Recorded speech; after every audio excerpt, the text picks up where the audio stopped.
Have the Democrats become too woke? Are the Republicans skewing too isolationist? Is there really a swathe of middle-spectrum American voters just waiting for a new political party to solve all their woes? Elon Musk thinks so. Up for debate, can and should the tech billionaire shake up the US political system? I'm Melinda Nusafora, and you're watching CounterPoints.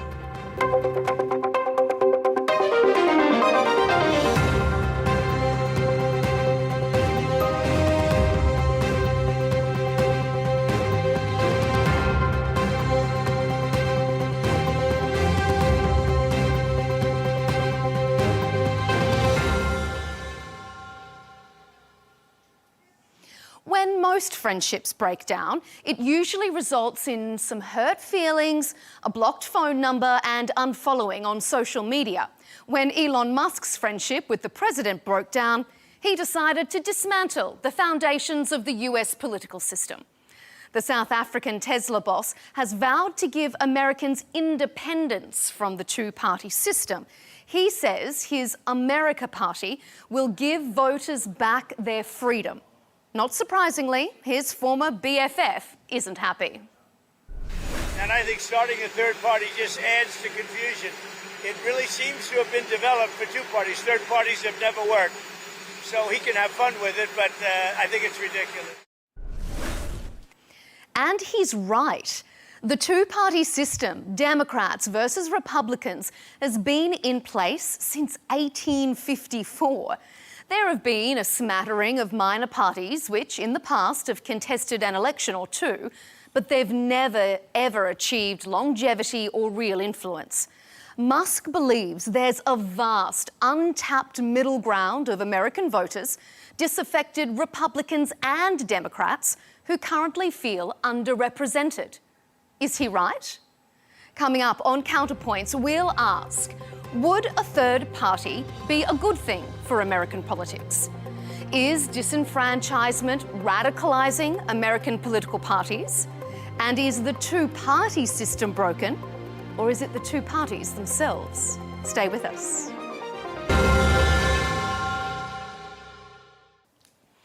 Joining us to discuss the shake-up taking place in American politics is Joey Manarino, political strategist and commentator, and Stephen Burnell, a political commentator, streamer and YouTuber, known online as Destiny. Gentlemen, welcome to CounterPoints. Thank you for your time.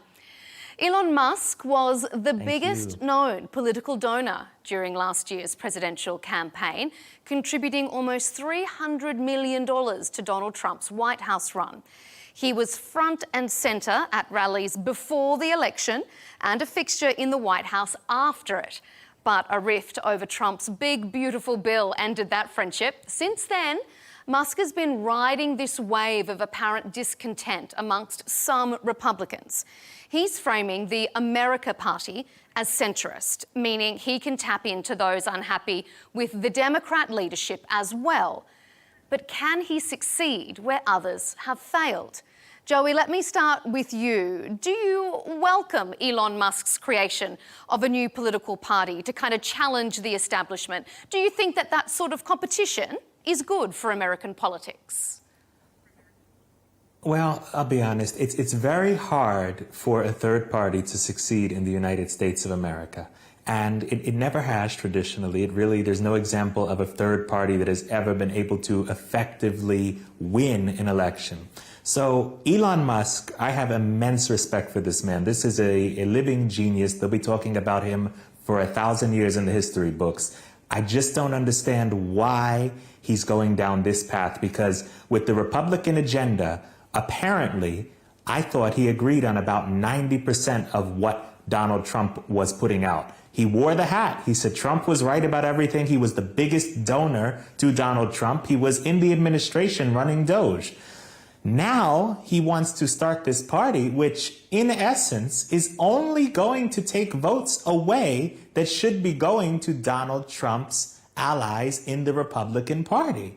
I don't see why Elon didn't take all that money and start running a primary campaign against the many Congress people that he has problems with. That would be effective. You put $1 million into the 435 districts into these primary challenges. You don't even have to do that much, to be honest with you. There's fewer districts that Republicans control. You could get a lot more done through the vehicle of the Republican Party, like when Trump took it over in 2016 and does every single cycle take it further in his image. I don't see why Elon didn't try that, because in my opinion, this right here is a very bad recipe for the Democrats to run the table in 2026. And God only knows what that would look like by 2028.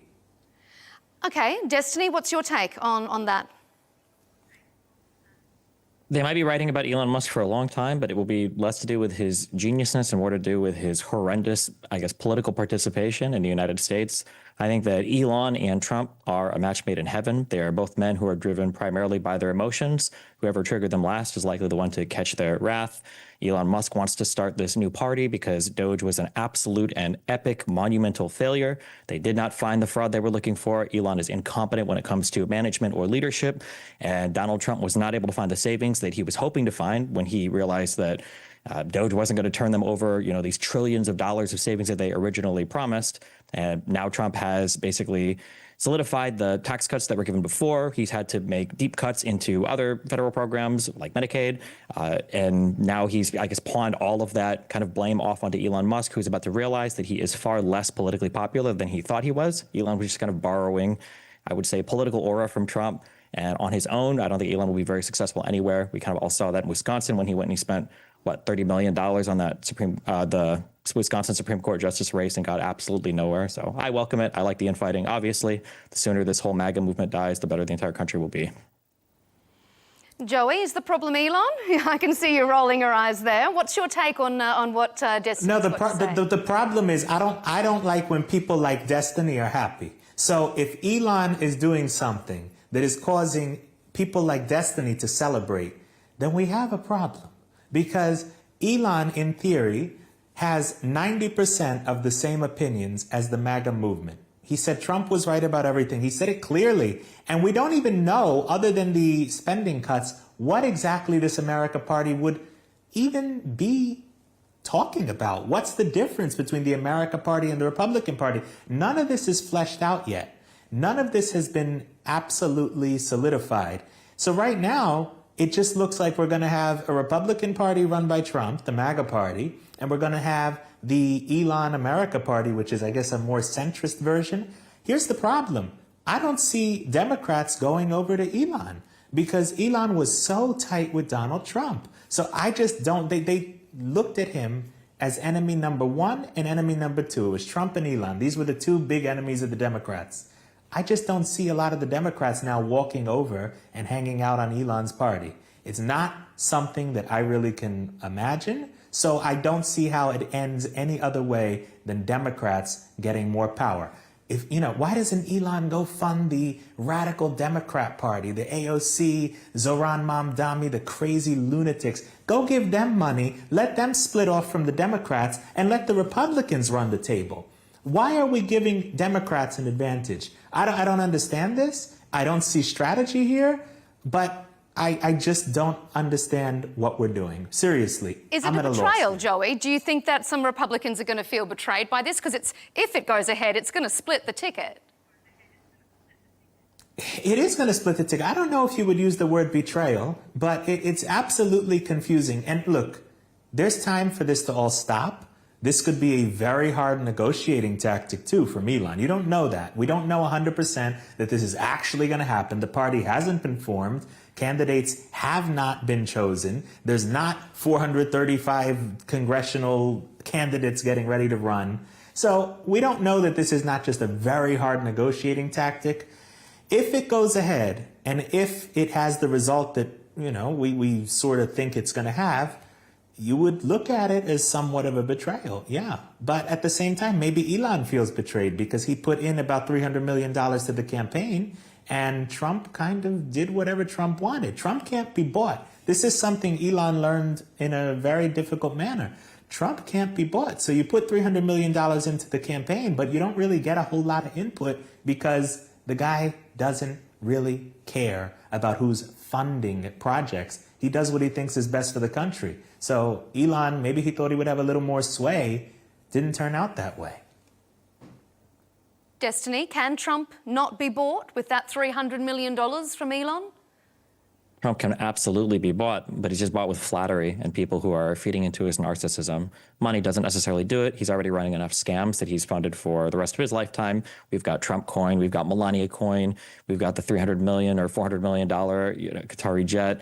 We've got, so many different scam sales. He's selling Trump Bibles. He's selling pieces of suits that he got supposedly shot in. He's selling so many different things. I don't think anybody's going to be able to bribe Trump. You just have to kind of flatter the man in order to get him to do what you want. Joey, what do you think about that? I can see your facial expression reacting. A lot of those projects that Destiny's...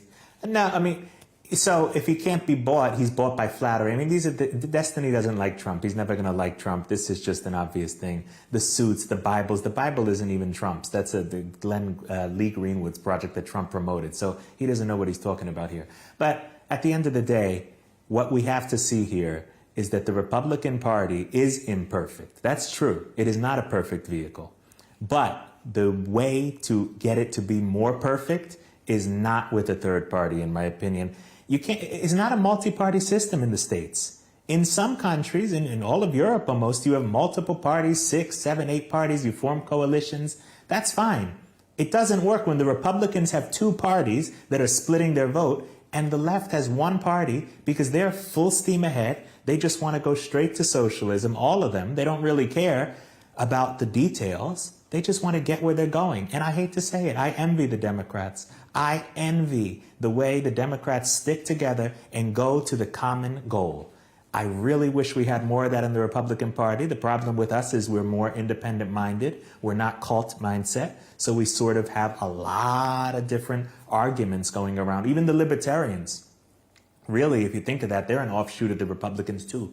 So we're going to have not only the America Party, the Libertarian Party too. You got 2 parties that are going to pull from our votes. How do we realistically compete at that point without handing the party over to people, not the party, the country, over to people like AOC, Zoran, and all the lunatics that Destiny loves? It's scary. But it's really scary. That brings me to a question for you, Joey. If Donald Trump really has delivered on immigration, on his election promise of the big, beautiful bill, he's essentially stopped the war between Iran and Israel. If he has delivered on these things, why is there a split emerging within the Republican movement, within the MAGA movement? So here's my thing. I didn't really see this big split until Elon had this problem with the funding in the bill. They put Elon in charge of Doge, right? Okay, Elon got all this waste, fraud, and abuse that he exposed. There were cuts that he found. Maybe it wasn't to the scale that he had promised, but there was a lot of fraud. The stuff he uncovered in USAID was out of this world. That got taken out. He brought it to Congress. Congress refused to codify the Doge cuts. So I was not pleased with that. A lot of Republicans were not pleased with that. That's not Trump's fault. Trump does not control Congress. Unfortunately, these Congress people are not reliable a lot of the times. They're funded by interests that we don't even know. And when you get to that level and you see all this secretive backroom stuff that they're doing, you can't really break a lot of them. You got to get rid of them. The problem here is Elon has decided he wants to get rid of them through a third vehicle. And I just don't see the vision there. I don't see the vision there. But as far as MAGA splitting apart, there was a little tension around the Iran 12-day war that was going on, but that stopped. I mean, that's pretty much done. So MAGA's pretty unified. You just have Elon who, let's be honest, I mean, Elon became MAGA in July of 2024, right? So Elon was not with MAGA in 2016. He wasn't with MAGA in 2020. He came in 2024. And it was when the Trump coalition sort of changed. You had a lot of people from the tech world that came in, because I think at that point it looked like Trump was inevitable. July 2024, everybody kind of realized when the bullet went in the head, they understood, okay, this guy's winning the election. So a lot of people came in. Okay. And Elon was one of them, and it was a different agenda maybe than the original MAGA agenda. Destiny, what do you see when you see Elon Musk making these sort of pronouncements, is he serious about wanting to create a centrist party, or is he just serious about thumbing his nose at his former best friend? I think he's serious in that his feelings are very much hurt against another guy who also has easily hurt feelings. I don't think he's actually going to go through with this party creation and promotion, but I guess we'll see. The idea that MAGA has some ideological, I guess, like variation in it, though, is pretty funny, considering it is one of the most cultish movements that have ever existed. The idea, for instance, we're seeing recently with all this Epstein stuff, the idea that we're trying to pawn off the inability to pursue anything else with Epstein's supposed client list due to Biden, when Epstein, is on tape saying he was a close personal friend of Donald Trump, when he died in a federal prison under Donald Trump, when the lawyer who initially got him his no jail bargain for the first time he got caught, and that guy, Acosta, went on to become the labor secretary under Trump, when Trump was president for 4 years, while they were supposedly investigating him and everything else. All of this somehow gets pawned off into Biden. Every single person comes together to say that, oh yeah, we agree. It was definitely the Democrats. It was definitely Biden. Despite the fact you got people like Bongino who are on programs like Tim Pool saying, oh no, I've got a 100% source that says that Epstein and all these other guys are working together. We're close to it, and we got it. And then as soon as he's in his office and they actually have the files, they're like, oh shoot, we can't blame the deep state anymore. We are the deep state, and now everything is disappearing is just absolutely hilarious to me. The idea that Donald Trump is incapable of working with Congress, even the idea that we can't do anything with Congress because these guys are bought off by special interests.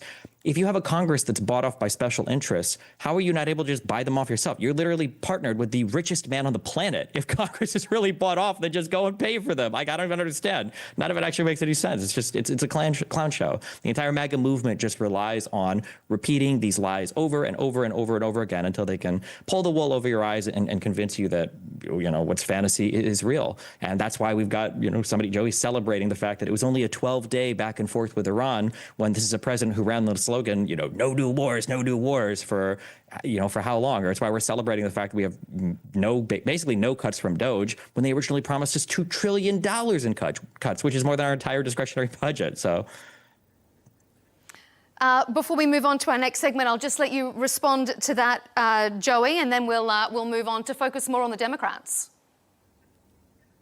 Yeah, he's saying the Trump MAGA movement is a cult because the Epstein files. I don't see the Epstein files actually being something that a lot of people are happy about. The MAGA movement has been very vocal the last few days that they are very upset about how Pam Bondi, the Attorney General, has handled the Epstein files. And so I don't know what he's talking about, that everybody's fallen in line and said that Donald Trump has now changed his mind about the Epstein files, so we're changing our minds.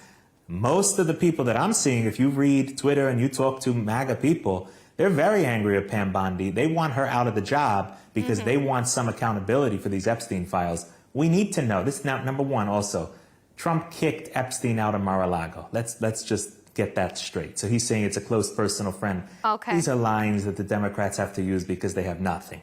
But at the end of the day, Trump and the Epstein files, that's a big issue that Pam Bondi is going to have to reckon with. And MAGA is very angry about that. So I wouldn't say anything about Epstein files and cult. That's just craziness. All right, let's move on and refocus our attention. Can we get a prediction? Do you think that Bondi will get kicked out? I'm just curious. I'd like to hear that on the record. I don't think Bondi's going anywhere. Just like Hegseth isn't going anywhere after the Signal chat leads. Do you think that Bondi's actually going to get, I guess, I don't know. Do I think Bondi's going to get out? I have no idea. I really, on the record, I can't tell you if she's going to get thrown out. She should be thrown out. My opinion is she should be thrown out. I'll say it. She won't be. She absolutely won't be. There will be no accountability. We'll move on to the next thing. All right. Let's turn our attentions to the Democrats now, because we're also seeing discontent between elected leadership and grassroots members, even though Joey disagrees. The grassroots often lean left on many domestic and international issues, and a Reuters poll last month of self-identifying Democrats found that 64% believe the leadership needs to be replaced, which perhaps isn't surprising given how well Zoran Mamdani did in the party's New York mayoral primaries. So whether it's Republicans swinging right or Democrats swinging left, both appear to be favouring these anti-establishment candidates over moderate voices. So, Destiny, is it that American politics is becoming more radicalised on both sides? Are moderate voices unpopular, or is it just that they don't make as much noise? I think it's the noise thing. I think people confuse moderate messaging and extremist messaging with moderate policies and extremist policies. I think you just have to message your moderate policies in an extreme way. Mamdani ran a really good campaign. I think he's got good ads. The guy is significantly to the left of me on several issues, but I mean, the Democrats ran, you know, the most establishment and then guy with baggage that they could, Cuomo, and Mamdani ended up winning the primary. So, I mean, what are you going to do? Like I said, I think he's to the left of me, and I wouldn't have voted for him if I lived in New York, but if he's going to be the candidate, then you support him in the general. You see how his term goes as New York mayor. Maybe some things he tries ends up working. If they don't, well, then you definitely know they don't work, and then you just move on to the next election. Joey, what do you think? Are American politicians, American politics becoming more radical purely because that gets them more attention? I think when campaigns are more digital these days than anything, most of the candidates are online and they're trying to get a base to donate to them online. You do have to lean into the extremism. You do. People do. And that's why Mamdani won. I mean, I don't think 5 years ago, I don't think 10 years ago, somebody like Mamdani would get anywhere close to winning a primary in the Democrat Party. It's shocking. I mean, he's to the left of Destiny. He's to the left of everybody. The man wants state-run grocery stores. He wants to set the prices from City Hall in the grocery stores of New York City. And that's just the beginning. He wants rent freezes. He's crazy. Yet, there he is. He is now winning a campaign in a major city. Now, yeah, did some of that have to do with Andrew Cuomo being an alleged, whatever, groper, rapist? I don't know what they alleged him of, something not right. Maybe that's part of it. But the fact that somebody like Mamdani can now possibly run the biggest city in America, okay, that's very indicative of a nation moving in a polarized direction. So absolutely, the Democrats, we're seeing a big shift over there. The Republicans, not as much. MAGA, I don't consider it an extremist movement in any way, but you don't see moderates doing very well unless they're very well funded. People want, the right wants the right, and they want all the way right, and the left wants all the way left. Are there centrists? I'm sure. I don't know where they are. I don't think they vote in primaries, so you don't ever get the actual candidates on those ballots. Okay, so just to be clear, the Republican economic position is extremely extremist. For as far left as Mamdani is on any, actual grocery store stuff or rent-free stuff, the entire tariff scheme that Donald Trump is now enforcing across the planet is the most insanely ludicrous idea ever. We were promised 90 deals in 90 days, and I think right now we have, I just checked, 0 still, and we aren't getting any. And he's, sending out these cringy, crazy letters with these random caps that look like they're coming from grandmas and grandpas to their children because of stuff they saw on Facebook. It's absolutely absurd. We talk about socializing stuff, and Donald Trump just got, what do we get? Like a golden share of that steel company that was reverse mergered or whatever with the Japanese steel company. Like, that's basically socialism right there. What do you have when you've got companies that have to run to Donald Trump and beg for a reprieve from tariffs? That's basically socialism right there, is having to run to the leader and beg him for preferential treatment so that your company can survive. So the idea that somehow the left has become extremist on economics, but the right has remained moderate, is absolutely not true. This guy is trying to cut U.S. trade off from the entire world, and he only stopped when he saw the bond markets starting to basically turn their nose up at the United States dollar and destroy our ability to even run the government, to be able to borrow money to fund things, which is something that's really important now as the Republicans and Donald Trump continue to drive the debt and the deficit higher and higher and higher after they promised that they wouldn't. So, Joey, you want to respond to that? Oh, sure. I'm happy to respond. We actually do have more deals than he's talking about. We had the deal with the UK. We had the deal with China. We had the deal with Vietnam. Other ones are being worked on. And the tariffs, he didn't back down. He put all the tariffs. They're coming on August 1. You got all the letters. They're coming August 1. So he can call that extremism. He can call it what he wants. The country was run that way for many, many years. Basically, until 1913, we were run by tariffs rather than run by income tax, which just sucks the life out of the middle class in the United States of America. So he can talk about the tariffs are extremism. Trump ran on tariffs. He told everybody what he's going to do when he got in, and that's exactly what he did. So I don't see what's extremist about that. The people voted. They voted for the tariffs. Just for a quick legal clarification on our front, Joey, you were referring when we were talking about Cuomo earlier, used the word rape. I just want to clear it up on the record. In 2001, there were sexual assault investigations by the New York Attorney General, August 2001, but those allegations, 2021, my apologies, 2021, but those allegations were dropped in 2022 by multiple complainants. So just to clarify that, so that we're all on the same page there. But I'm sure you guys are fine. Right. It's generally only Donald Trump that sues every single person who says something about him that he doesn't like, so. let's just make sure that CounterPoints doesn't get sued, okay? Destiny, let me ask you this. We've you know, both of you have kind of referred to these politicians on the edges, on the extremes, how the most noise gets the most votes. Is there this 80% of centrist voters that Elon Musk is referring to that are just sitting out there waiting for a new political party to be formed to save them from all of these social woes? Is this a little bit of a myth? There is probably a group of people that you could appeal to with more extremist messaging, with moderate policies. Elon Musk is a loser, and he's weird. He's not the guy who's going to do that. He has no idea what the average person wants. He's almost as narcissistic as Donald Trump, and that's saying something. And he has no idea how little political clout or leverage he has in this country. He's dramatically overestimating it just because Trump lent him some of his. So whether or not there are people out there that could be messaged to, Elon Musk is absolutely not the guy to find them and do it. Joey, do you think that if Elon is going to succeed in this, and he wants it to be centrist, does he still need a superstar radical candidate, someone Trump-esque, to capture the limelight, or can he do it himself? He can't do it himself. I don't believe he can do it himself, because if he wants to, what's he going to do? Be the president? He can't. I mean, he's from South Africa, so he could not be the president. I don't know who or what politician he's thinking would be the person that would be at the quote-unquote top of the ticket. I don't see who it could be. People say Massey.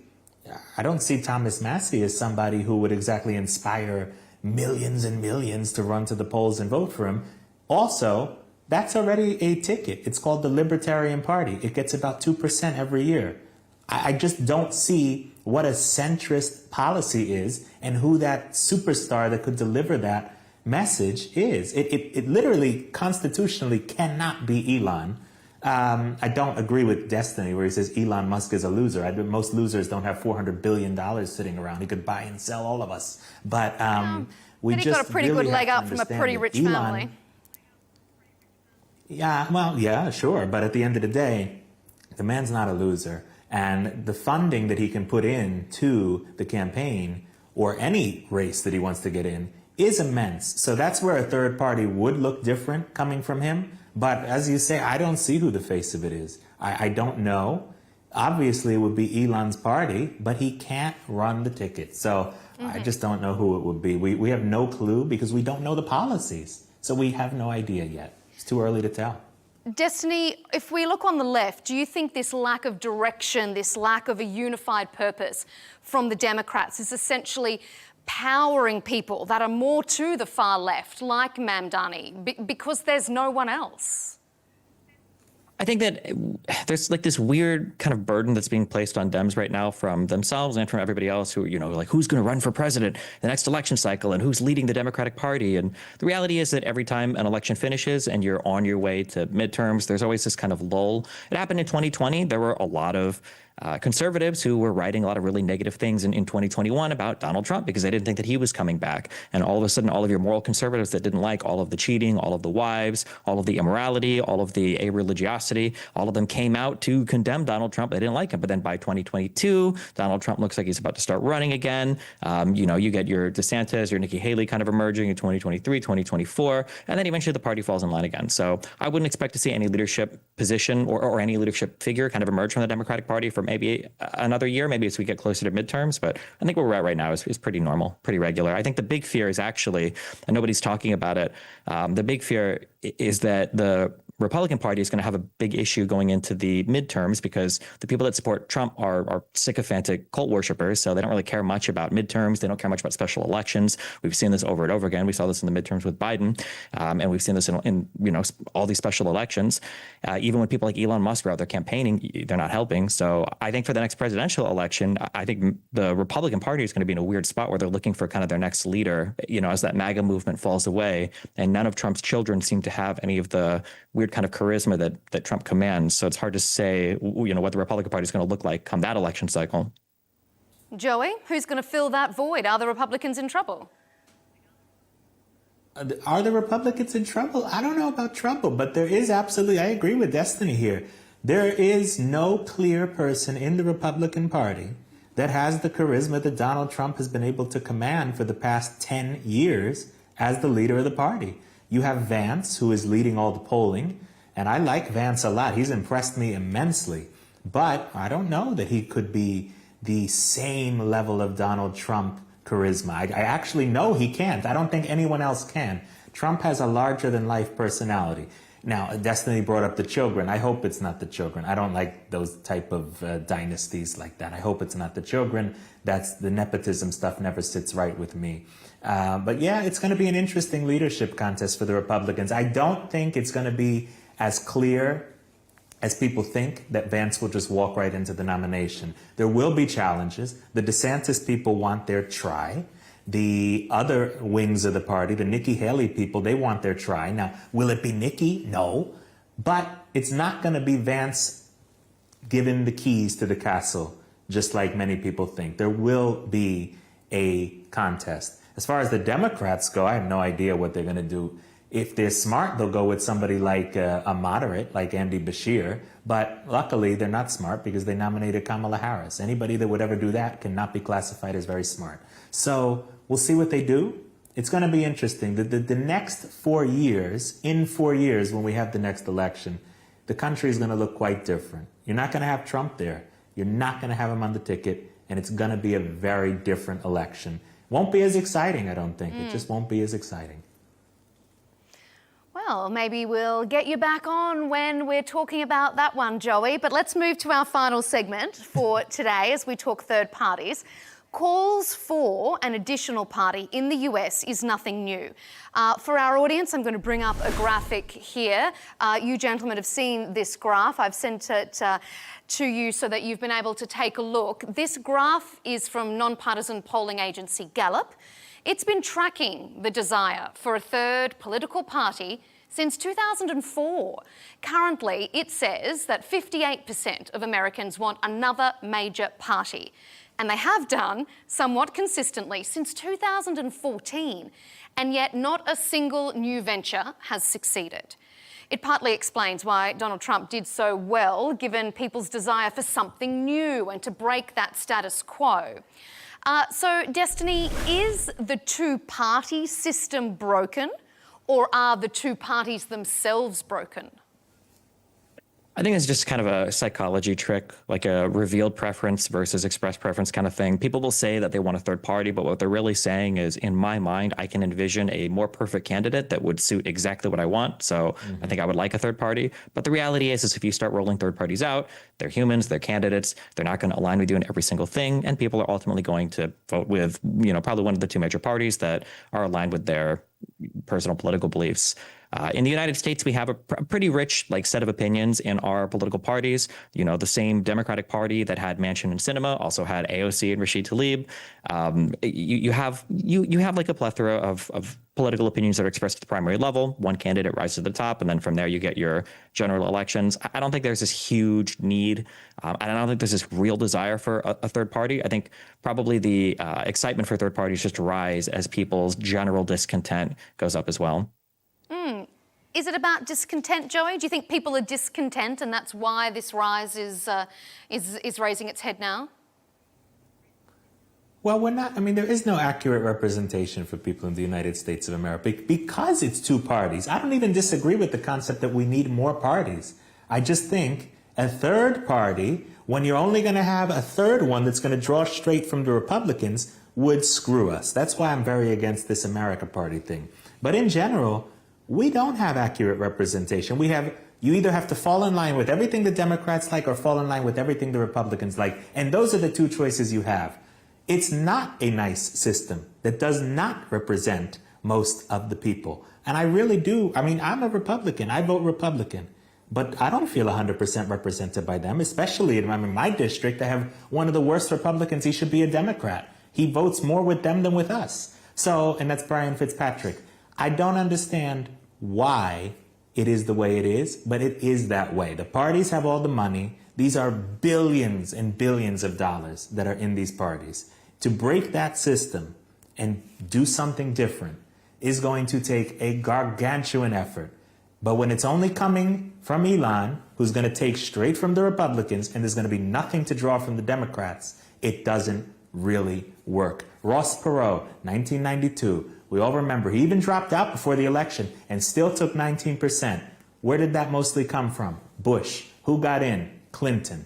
This is what happens when you have third parties. And would you be equally against third parties if the third party was drawing from the left?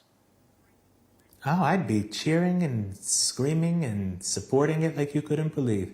Because honestly, it would draw... Now, what would be beautiful is you had four. If you had somebody doing this on the left and somebody doing this on the right, I'd actually be very happy as well.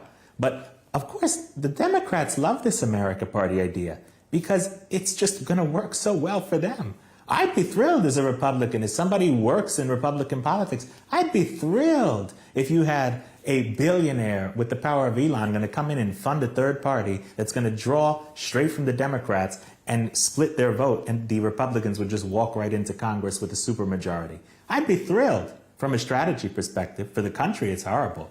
But it's not good when you have it coming from one side and one side only. Just to be completely honest, it's really not good for the party. Destiny, can you ever envisage a time when we would have a third party that is drawing from the left? We don't really have a third party friendly system. It just doesn't really work. That mathematically you're always screwing over your own whatever desires are when you have third parties running. There's no other way to put it, unfortunately. Maybe with maybe with a different type of voting system, like a ranked choice thing in some states, maybe. But I would have to revisit the way all the congressional laws are written for passing legislation and everything. Because you need like majorities in Congress, and I don't know if we have like the infrastructure legally or like actually for coalition style governing or anything. So we kind of just have what we have, for better or for worse. Yeah. Joey, is this just another way for the rich sort of oligarchy class of the US to be taking control of politics? Well, Elon wouldn't take control of politics this way. I think the best way, if he wanted to take control of politics, he was doing a great job with the Republicans. The Republicans, first he bought Twitter and made it X. He did free speech. Every Republican was grateful for that because of the censorship that was going on before. Every Republican was thrilled. Then he backed Donald Trump. Everybody, every Republican, they went from hating electric cars to everybody wanted to buy a Tesla. There were Elon Musk bumper stickers all over people's stuff. It was Trump and Elon. People were literally saying, I voted for Elon Musk when I voted for Donald Trump. So if he wanted a huge position in politics, he was on a great path. He could have essentially gotten a much less rich, independently wealthy candidate for 2028, installed them essentially as the head of the Republican Party, and ran the White House through a proxy. He could have done it. He was on path. I don't know why he decided this way, because he's not going to win the White House this way. At most, he'd be a spoiler for a few parts. Maybe I'm wrong. Elon has a way to make things happen, right? Nobody thought Tesla would succeed to the level it did. Nobody thought when he bought X that it would be blowing up the way it is now and everything is going better. But we just don't have a system, like Destiny said. I'm agreeing with him way more than I thought. We don't have a system that's friendly to third parties. We're not a parliamentary system. So I don't understand how he thinks this is going to be his vehicle to run the country, if that's his goal. Because in my opinion, this is just a way to run money into the ground. Destiny? Yeah, I mean, I agree. You can't. We just don't have the infrastructure for a third party. Yeah. What about this idea of oligarchs buying their positions of power? I mean, he didn't get what he wanted in the end from the Republican Party, so now he's just buying himself his own political party, as so he says. Is this just a worrying trend? I have a very different take on this than basically everybody, so it's a whole thing to get into. But I think that money has far less influence on U.S. politics than people like to pretend that it does. We saw two billionaires in the primaries with Biden. It was Bloomberg and it was Stoyer, and they got absolutely destroyed. They had no chance. They had no shot at all. We saw Elon spend so much money in Wisconsin to try to get that Supreme Court judge elected, and they underperformed what they thought they would. I think that money can help in politics on kind of like edge cases where people just don't know much or don't care much about the issue. So if I was part of a company and I was lobbying for some very obscure regulation, then potentially I could lobby and get what I wanted because people just don't know much about it. But I mean, we saw like Keystone Pipeline get shut down. We've seen places where there are huge moneyed interests lose. Again, Elon Musk is the richest man in the world and couldn't push through, simple seats in Wisconsin. So this idea that moneyed interests are controlling everything, I don't necessarily agree with that. I do think there's issues with these largely influential people, but it's just like a whole other thing. I think the big issue we have right now that would be the top story of the century if it was on the other, if the shoe was on the other foot, it would be having to do with people buying social media platforms. That's a way scarier proposition. Conservatives would have revolted and done a civil war if George Soros would have bought Twitter or Facebook and started openly campaigning for Kamala Harris. You find that funny, Joey? Well, no, I mean, I don't disagree. We would have had a heart attack. I agree. I mean, we like it because it worked well for us. But the Democrats were essentially running Twitter before. I mean, I was personally banned for 5 years. And basically everyone I know was banned off of Twitter for holding right-wing positions. So, Elon lets the left speak. I mean, he lets Destiny. Didn't you say the other day that the kids in Texas just couldn't swim? I don't know if that was a fake screenshot or something. If it was real, it's horrible. You would have probably been banned from Dorsey, too. But in reality, so I was banned on. Republicans said anything. Okay, sorry, go ahead. You were banned on Twitter too? Yeah, I was banned for like 6 or 7 years on Twitter. Well, but I don't think there was any evidence that they were necessarily partisan towards Democrats. I think that there were just certain things that Republicans were pushing that every platform had a big issue dealing with. So. Joey, I want to ask you, you seem concerned about this idea that it could split and detract from the Republican vote. But do you think, though, that Republicans are just too scared to ever turn their back on Donald Trump? I mean, if anyone was ever to show support for Elon Musk, don't you think that the retribution politically that they would face from the president would deter anyone, even if they agreed with Musk's position? The problem here is this. We don't know what Musk's position really is other than fiscal responsibility, which Republicans actually do campaign on. So they don't actually do it when they get in most of the time because the Congress always writes the laws the way they want to write the laws. So I don't see this big appetite in the Republican Party to abandon Trump and go to Musk. I don't think that's out of fear. I just don't think there's an appetite for it. Musk was never the guy that people were going to run to and gravitate towards as a political mind because really, I mean, we don't know what his political mind is. So Republicans loved him, I told you, because he gave free speech back on Twitter and we were being crushed on Twitter. And that's something I will personally thank the man for till the day he's dead and I'm dead and everybody's dead. But I don't see this big appetite to abandon Trump and go to him because at the end of the day, we're happy with the job Trump is doing. And in 2028, we're not going to have him on the ballot, but we're going to want Trumpism on the ballot. There's no Muskism. We don't know what it is. He should just stay making the cars. He should stay making the AI. He's the best at what he does in those fields. SpaceX, nobody can do what he does. We would just love him to stay the genius he is and stop with this whole America Party thing. We love Elon Musk. We don't want to see this be a problem for the country. Destiny, wrap us up. What do you think? Do you think if anyone was to side with Elon, they'd face the wrath of President Trump? I think the most interesting political time in my life is going to be around the midterms. Donald Trump enforces a very kind of orthodoxy view of you have to follow me or I will try to destroy you. We've seen it with Massey. We've seen it with anybody that Trump, becomes not friends with. We saw it with McCarthy. These people that can be loved by MAGA can be hated by MAGA the next day. We kind of saw it a little bit. It's happening with Elon Musk. So I think the midterms are going to be very interesting because if conservatives do perform very poorly in the midterms, which it seems like is probably going to be the case, you now have this party that's held together by this unifying oppressive figure who will try to primary you or destroy your political career if you don't fall in line, no longer have political relevancy because in 2028, Donald Trump can't hopefully can't run for president again. I don't know if he's going to try to challenge that or not.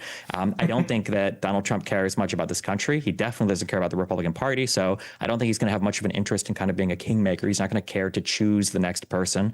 Vance, love him or hate him, and I absolutely hate him. I think he's an actual Satan spawn person. Vance has about as much charisma as DeSantis does. So I don't see him capturing any of the kind of Trump worshipers. So I think the Republicans are going to be in a weird spot where you don't have this Donald Trump figure making politician careers. So it's going to be interesting after midterms to see how much the party starts to split from him versus how long they think they kind of have to hold on to him until the main elections come up.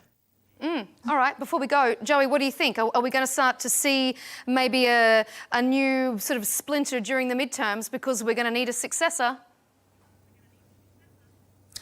Look, the midterms are still going to be about Trump. Because if the Democrats take power, they will impeach Donald Trump. And if they take supermajorities, they will impeach and remove Donald Trump. So, and honestly, a lot of the Senate Republicans, I could see 4 or 5 of them going along with the impeachment of Donald Trump. So the Republicans will run on that because unfortunately, I hate to say it, there's not a hell of a lot of results that they can run on because other than the one big beautiful bill, they've essentially sat there and twiddled their thumbs for the last 6 months, even though they had a president ready to sign everything. They didn't get the executive orders through. There's a lot of frustration with the congressional Republicans. I think the midterms, look, if this America Party takes off and Elon is playing around, plus you have every midterm season, the president in power tends to lose seats. It could be a very difficult midterms.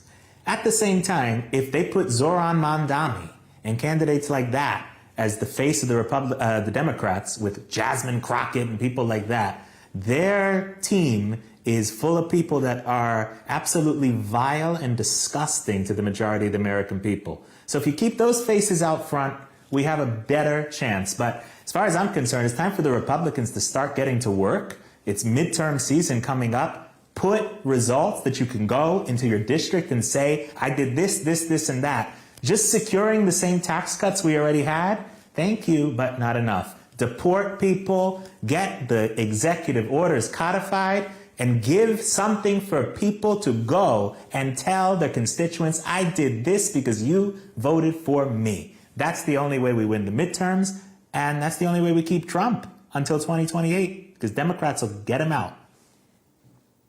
Destiny, is deporting people going to bring people to the ballot box in support of the president? No, I don't think Trump has the mind for politics. And in some ways, I'm pretty grateful for it. One thing you kind of learn as an influencer, I guess, and that's how I analyze all politics now, because it truly seems like capturing attention is the only thing that matters. When you're an influencer, you know you're in trouble when you're fighting more than like 1 or 2 big factions at a time on the internet. And it feels like Donald Trump just wants to pick fights with literally everybody. If he wanted to focus on the deportation thing, then fine, focus on the deportation thing. But you probably shouldn't be making Mexico an enemy at the same time through your trade policy. If you want to fight China on trade policy, then that's fine. But you probably shouldn't be making an enemy out of the rest of the world with your tariffs.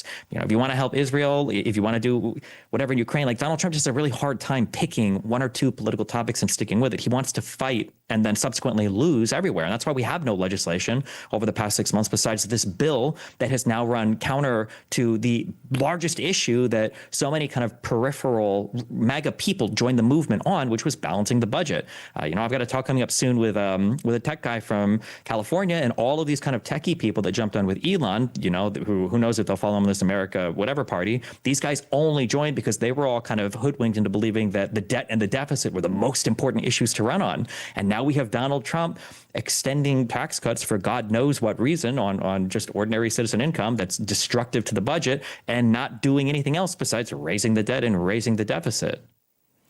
Indeed, the midterms are going to be a very interesting time, but we are also out of time, so we'll leave it there. Thank you to our contributors, Joey Mannarino, political strategist and commentator, and Stephen Burnell, political commentator and YouTuber known online as Destiny. Thank you, as always, for your analysis and contribution to the both of you.